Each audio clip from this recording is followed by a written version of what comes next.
Hey guys, it's Ruben from Dub on Connection Loop. This is our podcast, and we have Lynn Podetti here. Lynn, I'm going to call you right now the queen of explainer videos and outsourcing. Is that okay? Yeah, sure. I love that title. All right, that's the title for now until you change it. Tell me about your origin story. How did you get into your situation and your place in life? Okay, so although my surname is Podetti, I'm actually Vietnamese. My original name was Linh Hoang from Vietnam. Came to Australia about the age of 9. So I really got to experience what it's like living in a developing country, poverty and all that stuff. Came to Australia with, as migrants. So I was forced to sort of work at the age of 10, sewing, coming home from school, sewing every single day, working hard for my parents while getting confused why my friends get to play and go to school. And so it just created a lot of friction with my parents, where I just felt like I didn't have the freedom. They were controlling me. They were saying, well, we need to improve our life in Australia, so you got to help us. And so it started from all that, and then I ended up rebelling in every way. It wasn't just that they made me work, it was that the traditional mindset from Vietnam coming to Australia, where I'm influenced by the Australian culture. And so it was a big clash where I ended up running away at, I think, 14, try to run away again at 15, 16. Like, it was a very turmoil kind of relationship with the family. Ended up having a kid at 20 years old. Of course, my parents were like, freaking out, going, "What the hell are you doing?" Went from, a good girl to, just I guess they thought that I was going to become a single mom that was going to quit school, was going to get nowhere in life. And so then I ended up proving them wrong. I just went from that moment onward to just, determined to finish uni, determined to start my own business. um, you know, because I had a kid so young, I realized that, hang on a minute, like, um, I was looking forward to adulthood, right? Thinking that I was going to go to work and have the freedom. But then I realized that becoming an adult, I still was a child, because I had to go to work at, 8 a.m. or whatever it was, finish at 5 p.m. And then having a kid so young that I couldn't be there for him was when I really felt like I needed to start my own business. I'm like, this is not what an adult should be. Like, I thought an adult is like, you can do whatever you want. And so having a kid made me want to do my own thing. And so I ventured into my own business in 2009 with zero business skills. Considering I went to university for 4 years, I had still zero idea of entrepreneurship. So it was very theoretical and not practical at all. But through myself, I've always been the type that whatever, throw myself there, I'll manage it. Just the same way as I said, I'll have a kid. Who cares? so, so then I started a business and just, got into e-commerce store and realized that, oh my God, it's so difficult. You have all these products in your bedroom. It's not really online. And then I discovered outsourcing, because I didn't have the budget to actually grow the e-commerce store, the normal way, because I didn't have the funding. So I had to like try to find cheaper resources. And so, yeah, by the way, I'm just trying to really shorten my story, because my story is really long. No, So, this is all right. tremendous. Yeah, bring it. And so, yeah, I got into outsourcing because I had to use people from overseas to do my website, SEO, etc. And fell in love with outsourcing, just loving, because maybe I had the connection with developing countries and feeling that understanding for them, working hard and just trying to make a living. And then, threw my e-commerce business away because I had no passion for nail polish. But the skills in outsourcing and marketing got me into my next business. People were asking me advice. How do I do a website? How do I do a marketing? And so I said, I can do it for you. I can find these people overseas to do it for you. And so the animation business came out of it. The outsourcing recruitment company came out of it. I still live and breathe outsourcing. Like, you can get anything done with the power of outsourcing. It's such a phenomenal thing that has become so incredibly accessible in today's business world. With modern day technology, with software, with project management, it's so easy. In fact, why doesn't everyone do it? I mean, everyone should have a support team that can Yeah. manage so many things. I mean, a lot of what we do here at Dove is we create content. I mean, primarily we're a software platform or a video communication platform. We have users all around the world, but the way that we engage with them and educate them, and of course lift our brand, is through original content. And we have figured out. It took us about 6 to 8 months, but we have figured out through outsourcing overseas, specifically to the Philippines, Yeah. that we can manage a daily content calendar where we're posting to LinkedIn, Twitter, Facebook, Instagram, all channel omnis with very interesting content, of course, that we produce, and that we have this phenomenal team that we're able to connect with and work with and watch them grow in their careers. And we've just had a really positive experience overall with that. Yeah, that's right. And sometimes people mistaken the word outsourcing as like something you just do ad hoc, and it's not. They can't get the value out of it until they really see that when you outsource, we're just saying to hire people from overseas, but you can still build them as your team member that grows with you in your business, learning everything about you, like someone that is, it's local. It's the only difference is they live overseas and they're cheaper. That's it. But you can build them into loving your mission, loving your company, and grow with you. And you've seen that benefit. Yeah, for sure. I mean, I think it took us such a long time.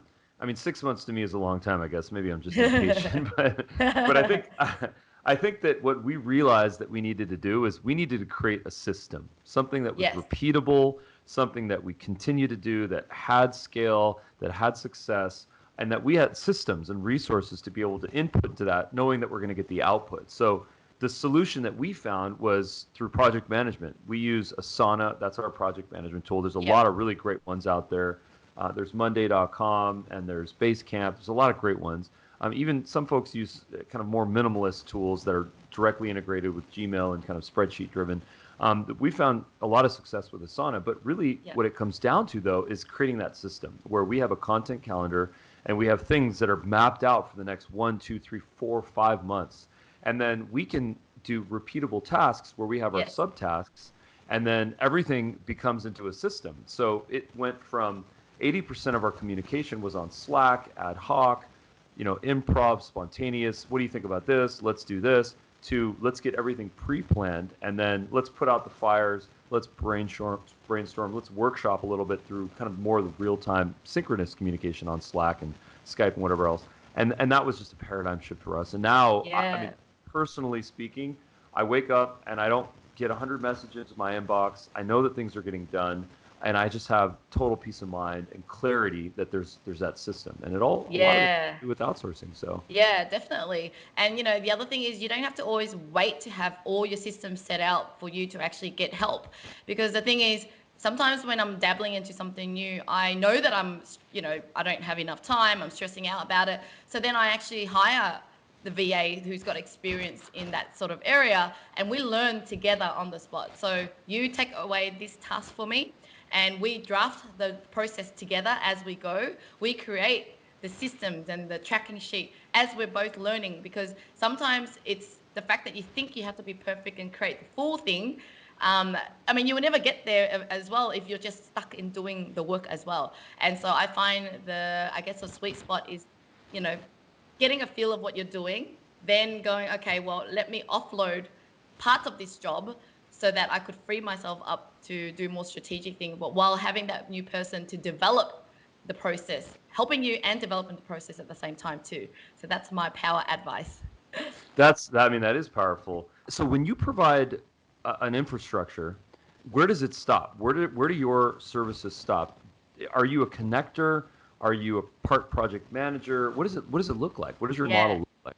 So we see ourselves more as a HR outsourced department. So we know a lot of small businesses, they know they're busy, they know they need a team, but they're already so busy just working in their business, let alone trying to like maintain and retain their staff, right? Because at the end of the day, the hiring part is just one bit. It's the keeping them happy, motivated, feel like they're growing is the other part that is a major part. And so that's where our service is. It's the recruitment, it's the helping you to onboard, it's the performance review. So we act as if like we are their online company. We do company trips, we do rewards program, we do point system, anything to keep these VAs happy, because unless they feel excited to go to work, they're not going to perform well for the client.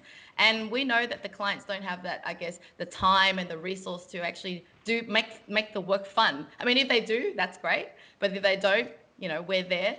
And then, of course, with HR, that sometimes the recruitment might not go as planned, right? You might hire someone great for a few months and something personally happened to them and they're different. So this is where we recruit for free. We do the free replacement. So we're almost like the HR department where you're like, I need this kind of person.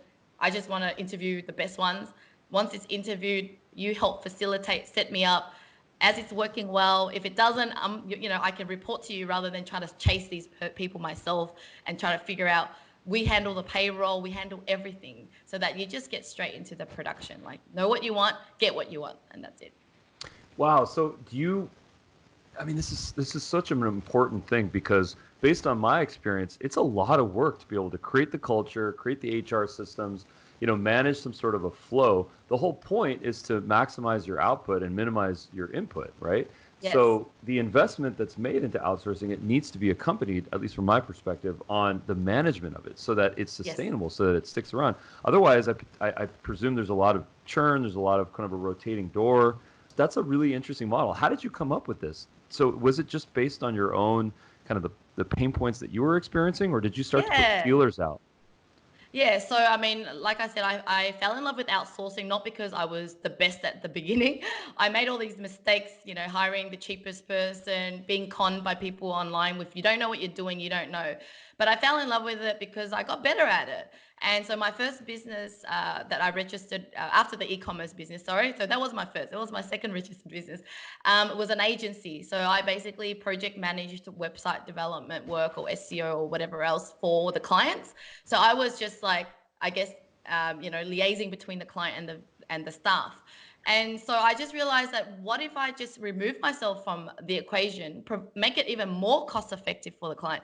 So let's just say in Australia, they might hire someone to work on their marketing for like, uh, what is it? So usually local, maybe $70, even $100 an hour to manage marketing projects. But with me using an outsourced team, I was charging around like $40 an hour, right? So still cheap, but not the cheapest.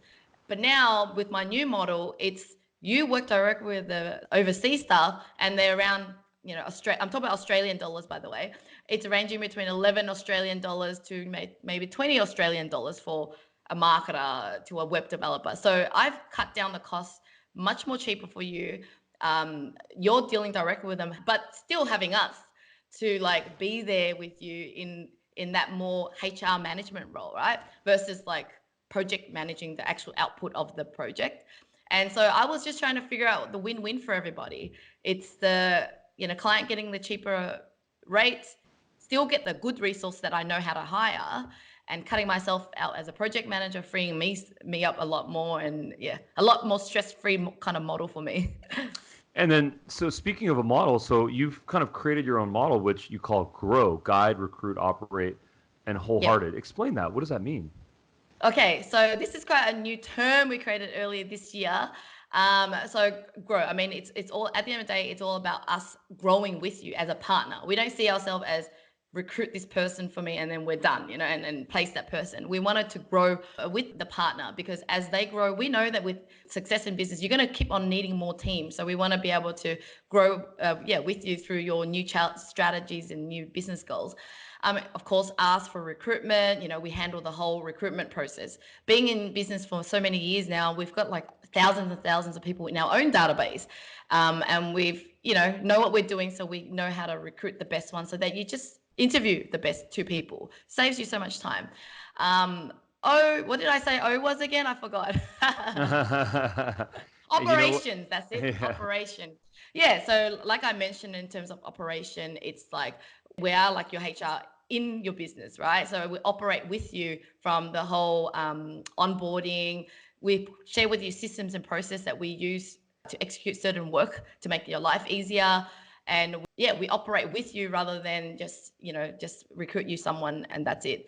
And I guess for W is a wholehearted, which we're most proud of, is our business is more of a social enterprise. We see ourselves as solving poverty in this world, especially starting with the Philippines. So for every VA that you hire, you also help a family who might be living in the provinces or in really poor areas of the Philippines to have a great career working from home.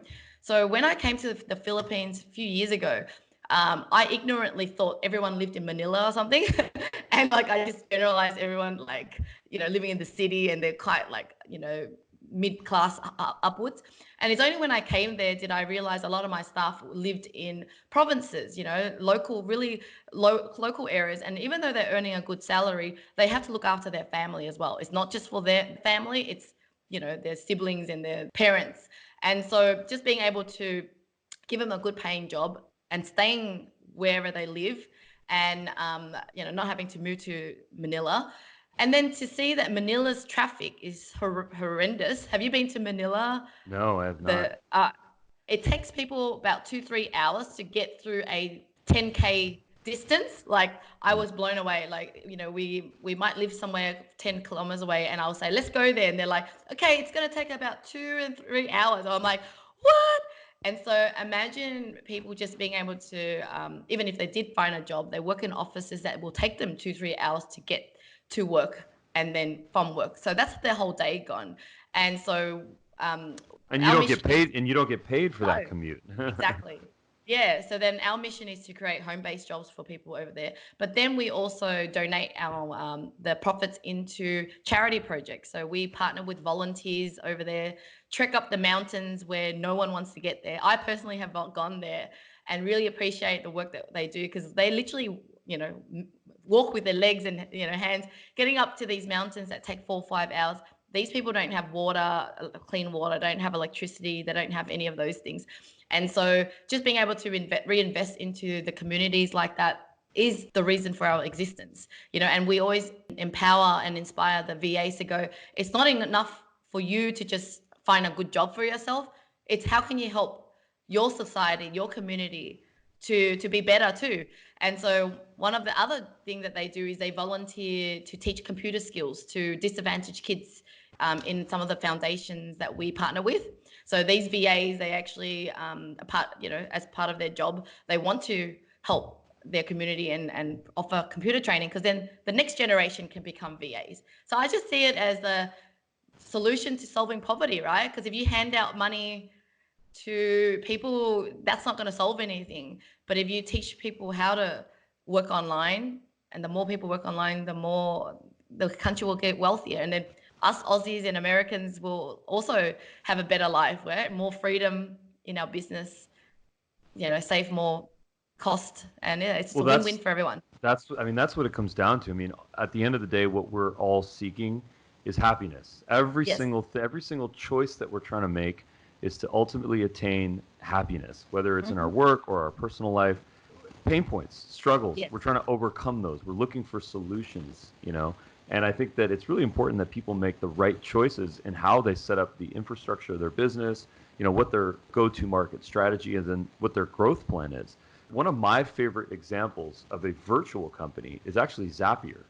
I always have to say before I say the word Zapier that it rhymes with happier, because a lot of people say Love that. Zapier, but it's Zapier with rhymes with Yeah. happier. That's something Yeah. that the founder taught me on his Twitter account. But I think what's really interesting is that company has created, first and foremost, a completely virtual environment. They meet once a year.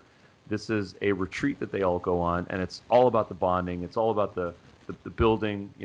It's all about that connection that Yeah. people get. Yep. We do that as well. Yeah. It's such an important part. But more so, they've figured out a way to create this culture and this scalable system that now helps, millions and millions of people all over the world with their technology. So what I always wonder is, why don't more companies set up virtual situations for themselves? I mean, Dub is a virtual company. We have a Yep. headquarters, we have an office, but everyone's always invited to work from home. As long as they have a good Wi-Fi connection, no super, sort of crazy living experiences where they cannot be productive, like they don't have a desk, or Yep. they don't have something like that. As long as they have the basic resources, we invite people to do that. We all meet when we can. We all use Slack. We use Asana. We use, different types of tech. Yep. But our productivity, it literally increases by 300% when we're virtual, because we can be heads down and we're not constantly ruminating on topics. We're getting Yeah. stuff done, and it's a lot Yeah. I more totally agree quote, with you. production, Yeah. but it's a lot more output and more fun, actually. Yeah, I mean, I totally get you. And that's why, even though I've been in business for myself for 10 years now, I've never owned an office, nor do I feel like I ever need to, just because I just see all the benefits. It's productivity. It's still being able to achieve the same outcome. You want good culture, you want people to, what you're trying to teach them. You can do all that, right? Using video, screencasts, doing everything. and making the effort to play games online. So we do a lot of company game stuff to gamify our company, but we can do all that with do that online. You don't have to do everything offline. And so people's limiting belief, just believing that I think I need to sit next to someone, I won't know how good they are unless I'm next to someone. And I am married to a husband who's also an entrepreneur, and we're completely opposite. He's a traditional mindset. He always says to me, no, VAs won't work for me because I need to see them next to me. And I can't even convince him. It's the mindset. It's my business is different to yours, so I don't need, so unfortunately it's until people get the benefit and really go, you know what, it's working for others and it's saving them so much money, let me give it a go and really commit to giving it a go, right? And then you'll start to discover our world. You'll see that, oh my God, there's like Slack, there's like Skype, there's like all these apps that make it so easy. So I think that's the journey. Exactly. So give us like the punch list of what not to do when hiring a virtual employee or worker or contractor. Yep. Starting with, of course, not hiring you. Okay. Yeah. Okay. So if they want to do it themselves, I mean, yeah, there's so many platforms out there, and you can. The ones that I normally use is Upwork or onlinejobs.ph for Filipino only, or Upwork is for anybody. And when you do post a job up, you really need to look at their work history, and you can even do a case, like a test with them, rather than just jumping in and thinking the cheapest person or their cover letter says so promising, and just believing all that. It's really about due diligence, right? Checking in their past work and star reviews.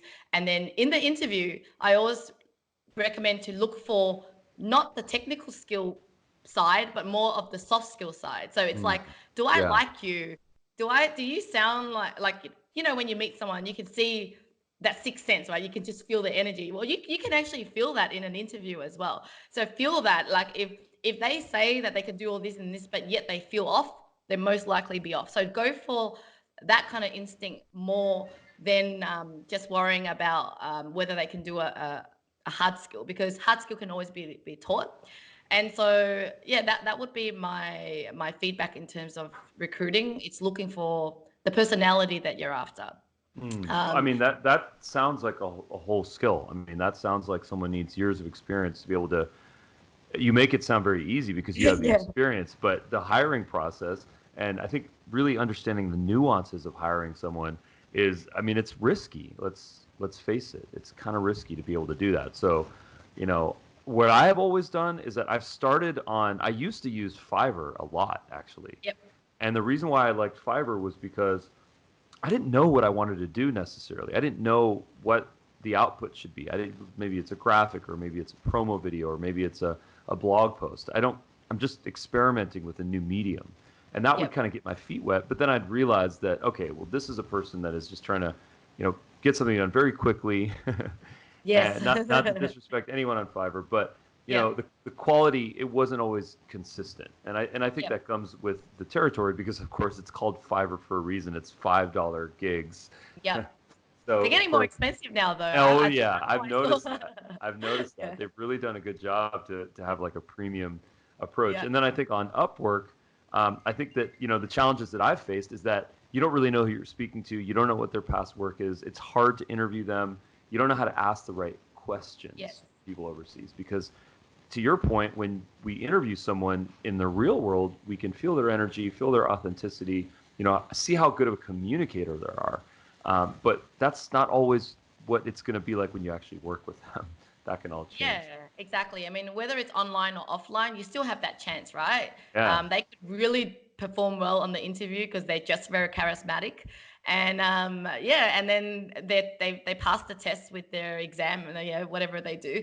Yeah, it's only when you work with them that and that's why our clients see the value in our service, is that we'll rehire for you as part of the service, right? There's no extra fee to rehire. And then we've had cases where someone might have worked well for a year or more, and and then things don't work well, because we're still dealing with human beings here. So it's having someone to count on, going, all right, here's the situation. Can you help me out? Or we've had situations where a VA might be going on maternity leave, and the client just goes, hey, here's my VA is going on maternity leave. What happens?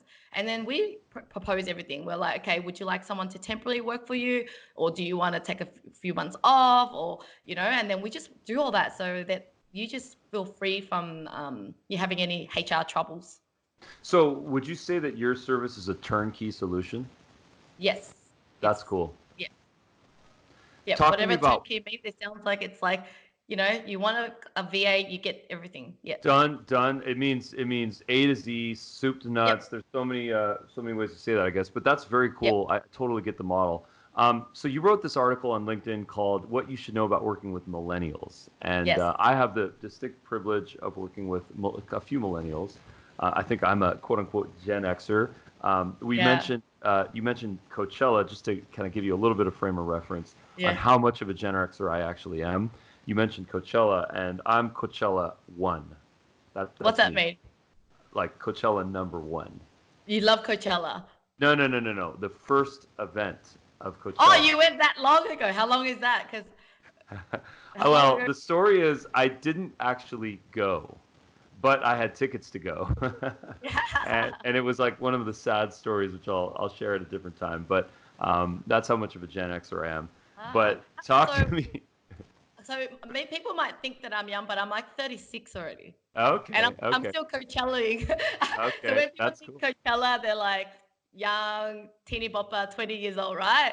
No, And not what I think. Because I also, on a side note, I went to Lollapalooza.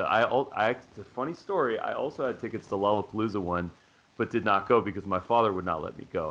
I haven't heard of that one, but yeah. Yeah, Lollapalooza that's actually the precursor to Coachella that was founded by the lead singer of Jane's Addiction, Perry Farrell. He was one of the co-founders, and that's what really kicked off the big mega shows. Wow. So Lollapalooza, take a look. I think they're reviving that. It's kind of cool. Wow.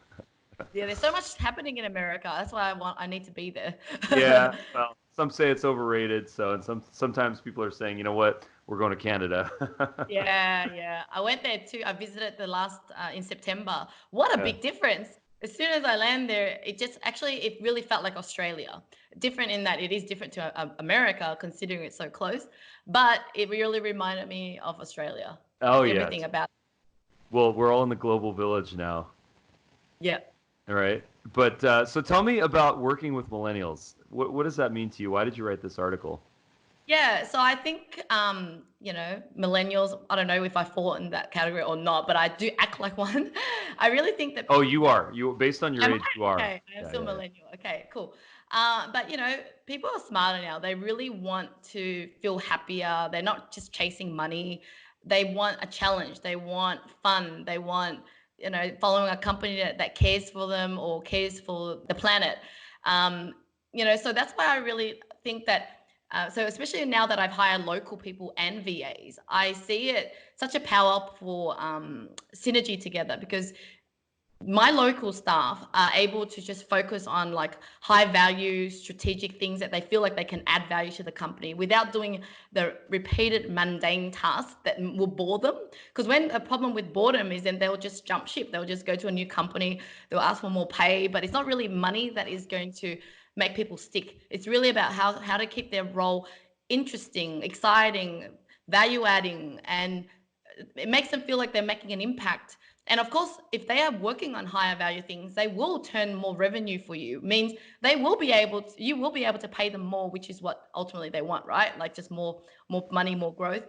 And being able to dissect those easier tasks, mundane tasks that still needs to be done, to offshore team, from the Philippines who are happy to do that year in, year out because that's their expectation.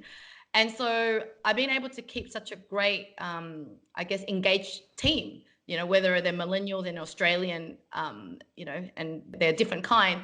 But I'm able to satisfy their needs. It's like I get to work on high value things. I feel worthy here. You praise me. You're a great leader. So yeah, that's the other side too. They want to feel important. They want to feel like you care about them. It's not really, back in the days, I guess even our parents' age is like they'll just do anything for money, right? Like just whatever pays high and I'll just work for that. But yeah, I think people nowadays are a lot smarter. They can start their own business if they don't feel like your business serves their need.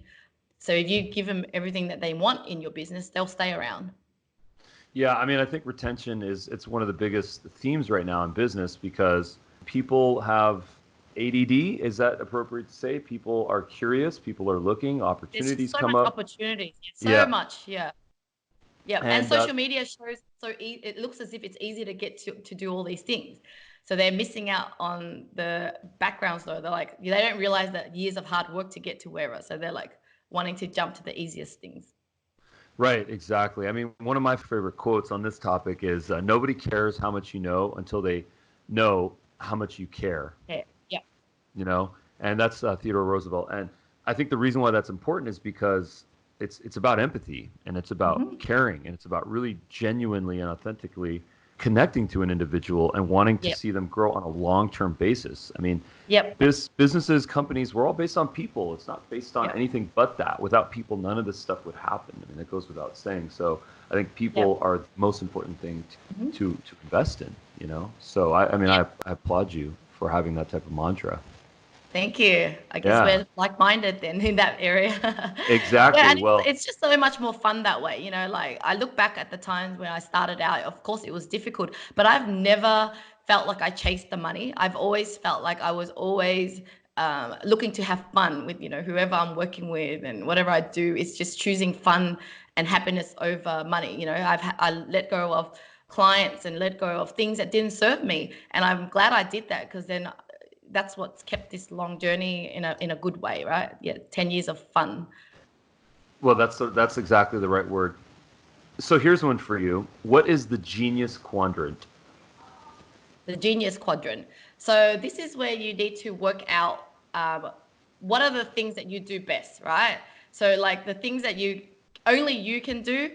So there are four quadrants, right? So what can only you do that you love the best, right? Like you're a genius at and you love. And then there's another quadrant where it's you love it. I mean, you can do it well, but you don't love it. Hmm. And then the third quadrant is where you can do it well. No, so you can do it averagely. I think because the last one is like you can't do it well. Sorry, Hmm. I'm like yeah, Incompetent, incompetent. Yeah, yeah, I'm actually looking at this chart that you have here. So yeah. genius, excellent, competent, incompetent. There you go. Yeah. So I mean, this is not this is a model that you can Google and find online as well. And yeah, so we wrote a blog post about it. But yeah, it just really comes down to prioritizing what are the tasks and the things that you do in those categories, because really. It's anything that is the genius part where you are great at and love to do is what you should really stick with. With everything else, your goal is to offload it, to outsource it, you know? And so I've been able to prove that you can outsource, or when I say outsource, I interchange it with the term more like delegating. Like, what can you delegate to someone else? And so, you know, I've proven time and time again that you can delegate anything. You know, when I was doing recruitment, I thought, oh my God, how the hell am I going to get someone else to do recruitment? I love it. I'm good at it.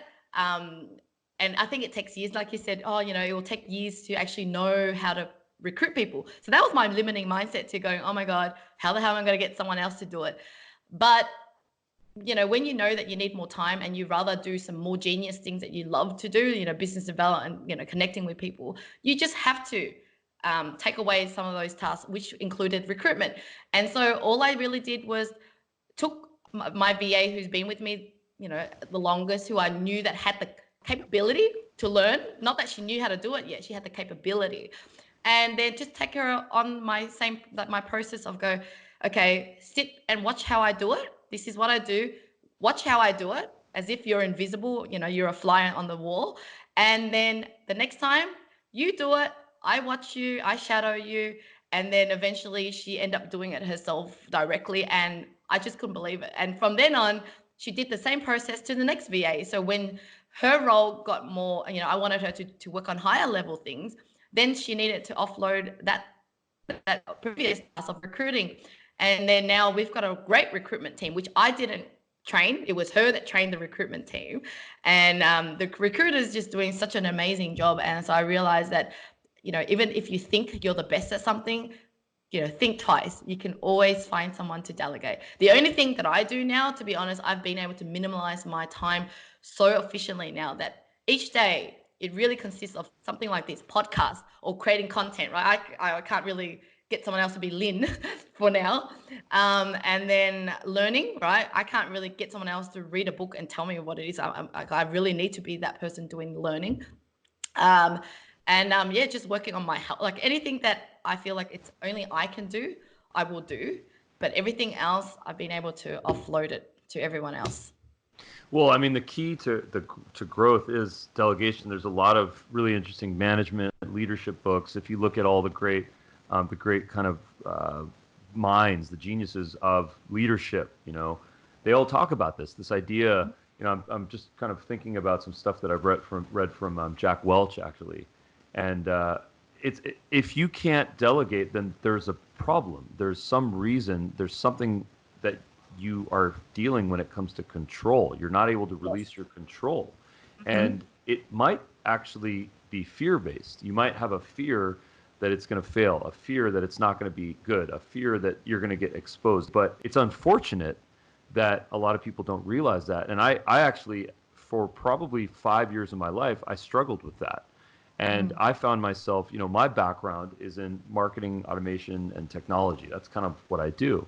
And so I got so enamored with building workflows and building landing pages and producing stuff and creating technology on the back end that I remember my little bio in Twitter used to be making things that people click, and I thought that was really clever, and then I realized to your point that what I'm better at is connecting with people and sharing stories and building up the brand and supporting people and coming up with visions and technology to enable people to use video to communicate, to grow their businesses. And I think when I had that realization moment, it was totally liberating for me. And in the process, what happened was I think there was an initial financial, maybe some vulnerability that I had to realize, but once I kind of got through the kinks, created my system, then I was flying. My wings, I felt like were really spread. So I think that was a whole process for me personally. Yeah, it's like anything. You build that muscle of delegating, and then you just get really good at it, and you just get better at it over time. And when you at the beginning, when you've never done it, of course it's difficult. But I think it's with anything, just keep at it and review yourself, because sometimes as a business owner, they want to grow, but yet they don't take time to audit what they're working on. And I take that as it's almost like spring cleaning all the time, right? Every month I would look at my tasks again and go, what else am I doing that I don't have to do, and then challenge it with your team. Go, hey, do you think you can take this on? Watch them do it. And then you'll be surprised. There's so many things that I thought I had to do it myself. And then I just sort of, just give it a go again. Because even for someone who's been delegating for a long time, loves outsourcing, I still have my moments, because obviously, I still get to a task where I'm like, I don't think anyone could do that. But then again, I challenge my mindset and surprise myself. I think it comes down to trust. I think it comes down to vulnerability. I think it comes down to self-confidence and making good choices in the people that we all surround ourselves with. Yeah. And I think it comes down to what is your goal. Like if you want to grow your business, you need more time in the right areas, right?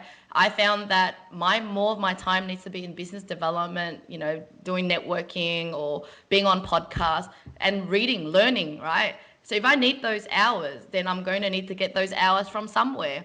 And so those hours that I was doing other tasks has to go. There is no other choice. It's really going, do you want growth and success, or do you want to stay where you are? Do you want to stay where you are? Keep doing what you're doing. And it's like the saying goes, expect a different result when you do the same thing and expect a different result. So yeah, well, that's the definition of insanity, actually. Yeah. Exactly. So speaking of insanity, talk to me about explainer videos, which is the most sane thing that I can think of, because we've built effectively an entire business out of it. For those of you guys that don't know, Dove is a video communication platform. It allows you to quickly create, share, and track videos. You can upload videos that production companies like Monkey Video Production, that's Lynn's production company, create for you. So I wanted to kind of get your take on how to make an explainer video, what goes into an explainer video, Yep. and how can I create a repeatable model with explainer videos. Sure. So, yeah, explainer videos is, I love it in that you can create one much easier than trying to get actors and trying to get yourself on videos. However, I do find that it is more suitable for more evergreen videos, right? Like, it's not something you create to publish every single day or week on LinkedIn, as a content. It's more of a, for the website or for your onboarding video or for so things that you can reuse again and again, because there is a lot more to invest into the video, because you would need to have a really engaging script, right? And it's all about short, precise, but enough to go get people to take action. Anything between 60 to 90 second is a really good point. And then it's a voiceover, hiring a proper voiceover artist is most important. It's, they're like radio voice artists. They just sound like, yeah, you want to buy from them. You hear it on the radio, you hear it on TV. So having that kind of great voice, but it starts with a great script first. And then with the animation, it's really about, designing an animation that captures your branding, captures the feel that you want, and animate it together. And with animation, what's good is that, even though we're adults, we're still kid inside, and we get animations much easier. We can explain something complicated in a much easier term.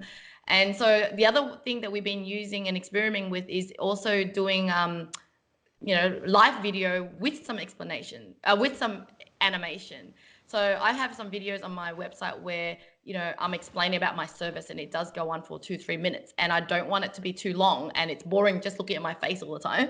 And so we do add animation throughout the video, so that when we were saying, we do recruitment, we do this, we do that, you can see as a diagram what that really looks like in an animated, more engaging way.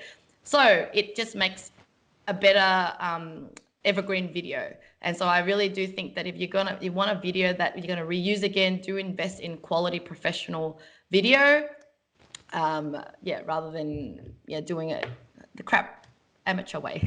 Right. I've definitely done that in my life. I've gone to Fiverr and I've created and I think what happened was I spent so much personal time because I knew I wasn't working with professionals that I just realized that I should have just outsourced it to a professional from the start. But you live and you learn. Yeah, and so because I'm able to use my resource from overseas, I'm able to charge around 3,000 for explain a video, Australian dollars that is. So that's like, I don't know what it is, 2,000 something. So that's on the lower end of a animation video. However, it's high quality. So we've worked with clients like Qantas, the airline, Australian airline, some big companies like Toll, or government places, government agencies, etc. So that's what I love about outsourcing. Well, outsourcing in a sense, we have a team from overseas, not that we're outsourcing each work or anything.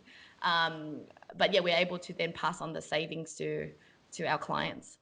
Well, I would love to get, if you have any, I'd love to get some footage of some of your explainer videos, and I'd love to actually include it into this piece here. Yep, I'll definitely be sending you that link to all of my samples. Okay, that sounds cool. And then is it okay if I use those in any of our stuff? Yeah, definitely. Okay, that's awesome. Yeah, cool. yeah. Well, this was a really great combo. I mean, there's a lot of learnings that I personally took away from this. I mean, the importance of delegation, the importance of, empathy, caring for, the culture that we're building, the value of outsourcing, creating systems, the importance of, video communication, the importance of getting our thoughts into concise, bite-sized video content that overall just do a better job to kind of explain what we're doing, how we're growing, and ultimately, to get ourselves happiness. And, great takeaways here. Thank you so much. That was a really great summary. Yeah. You got a really great recollection of the things that we've chatted about. So thank you so much for this opportunity. Yeah, and it's always fun to chat with like-minded people. Well, thank you so much, Lynn. Really appreciate your time. Thank you. Thanks, Lynn. Bye.